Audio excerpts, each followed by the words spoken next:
आंबिवली शहाड दरम्यान धावत्या मेलमधील प्रवाशाच्या हातावर फटका मारून लूट प्रकरण घडलं होतं। या प्रकरणामध्ये कल्याण जीआरपी पोलिसांनी एका अल्पवयीन इराणी तरुणाला ताब्यात घेतलंय।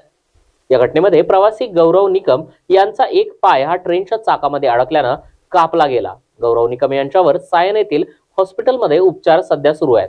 अल्पवयीन तरुणावर याआधी देखील फटका मारून प्रवाशांना लुटल्याने 5 गुन्हे दाखल आहेत। आज या अल्पवयीन तरुणाला कल्याण न्यायालयामध्ये हजर करून रेल्वे पोलीस या अल्पवयीन तरुणावर संज्ञान आरोपी म्हणून खटला चालवावा अशी विनंती रेल्वे पोलीस न्यायालयाला करणार आहेत। काल दिनांक 3 ऑगस्ट 2025 रोजी सकाळी 7 वाजे दरम्यान फिर्यादी गौरव निकम हे ठाण्यावरून नाशिकला तपोवन गाडीने जात होते।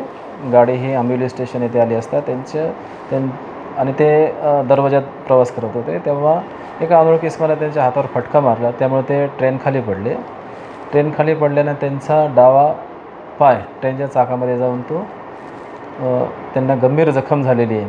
त्यानंतर त्या अनोळखी इसमानं ते जखमी अवस्थेत असतानाही त्यांना मारहाण करून त्यांच्याजवळचा मोबाईल फोन खेचून जबरी चोरी केलेली आहे। अशा प्रकारचा गुन्हा नोंद करून आम्ही या गुन्ह्यामध्ये एक विधी संघर्ष बालकाला ताब्यात घेतलेला आहे। पुढील चौकशी चालू आहे। सर, किती गुन्हे आहे या विधी संघर्ष बालकावर? या विधी संघर्ष बालकावर कल्याण रेल्वे पोलिसांनी ऑलरेडी 4 गुन्हे दाखल आहेत आणि मुंब्र्याला 1 दाखल आहे। सर, याच प्रकरणात कोर्टाला काय आपण विनंती वगैरे करणार की मेजर असल्याचे हे करून? हो, त्याप्रमाणे विनंती करणार आहोत कोर्टाला।